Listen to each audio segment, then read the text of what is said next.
Welcome to Digital Learning, an initiative of Department of Collegiate Education, Karnataka.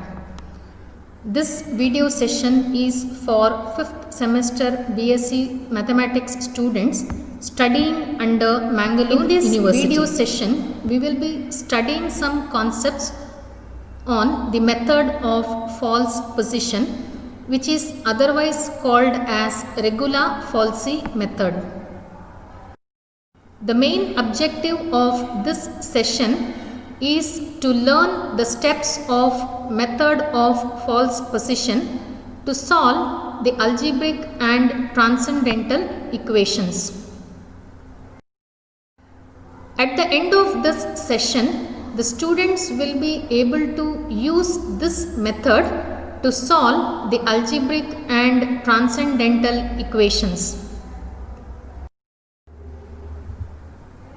Let us consider, before doing the problems, we will see the steps to do the problems. Suppose that x0 and x1 are 2 points such a way that the function values have opposite signs. The next approximation x2 is given by the formula x2 equal to x0 minus x1 minus x0 divided by f of x1 minus f of x0 into f of x0. If f of x0 and f of x2 are of opposite signs, then the root will lie between x0 and x2. In this case, x1 is replaced by x2 in this above equation 1. And we obtain the next approximation x3. Otherwise, we have to replace x0 by x2 in equation 1 to obtain the next approximation x3. This procedure is repeated till the root is found to the desired accuracy. We will see some problems now.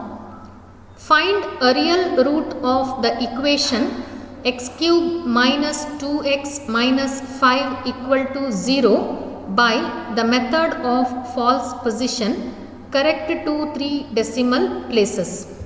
We consider f of x as the given equation f of x equal to x cube minus 2x minus 5.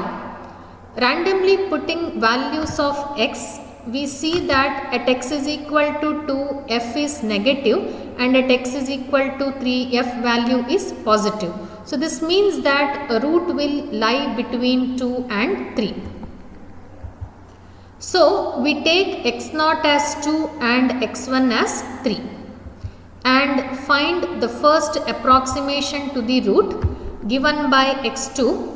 After simply substituting all these values, we get the value as 2.0588. The function value at this point is negative.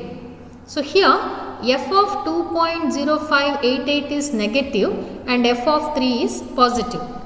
So this means that the root will lie between 2.0588 and 3.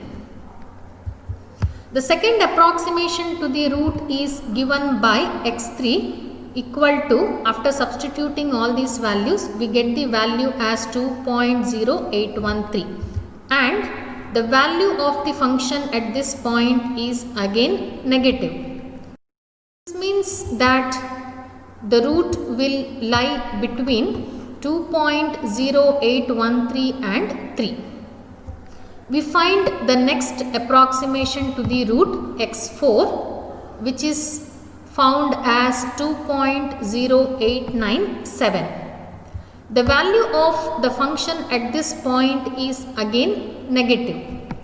So this means that the root will lie between 2.0897 and 3.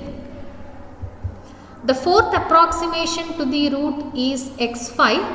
The value is 2.0927 and the value of the function at this point is again negative. So this means that the root will lie between 2.0927 and 3. The fifth approximation to the root is x6, which is found to be 2.0939, and the value of the function at this value is again negative. So this means that the root will lie between 2.0939 and 3. The next approximation is given by x7, which is found as 2.0931, and the value of f at this point is again negative. So this means that the root lies between 2.0931 and 3. The seventh approximation to the root is given by x8, which is found to be 2.094, and the value of the function at this point is again negative. So this means that the root will lie between 2.094 and 3. The eighth approximation to the root is x9, which is found to be 2.094. You see that this coincides with the previous value. Hence we conclude that we stop here and conclude that the required root is x is equal to 2.094. Next we will consider the next problem. Find the root of the equation cos x equal to x into e power x correct to 4 decimal places. Let us take f of x to be equal to cos x minus x into e power x. Randomly putting values of x, we see that f of 0 is positive, f of 1 is negative. So this means that the root will lie between 0 and 1.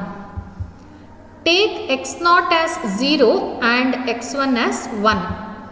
The first approximation to the root is given by x2 equal to, after substituting these values, it is 0.314666, and the value of the function at this point is positive. So here f of 0.314666 is positive and f of 1 is negative. So this means that the root will lie between 0.314666 and 1.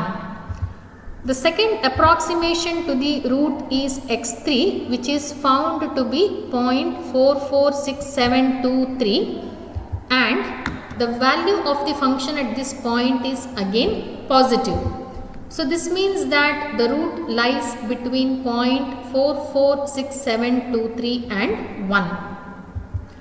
The third approximation to the root by a similar substitution will give you x4 equal to 0.49401, and the value of the function at this point is again positive. So this means that the root lies between 0.49401 and 1. Proceeding similarly, we get the values of x5, x6, x7, x8, x9, x10. We stop at x10 and the required root will be x equal to 0.5177. In this session, we have learned how to use the method of false position to solve the problems.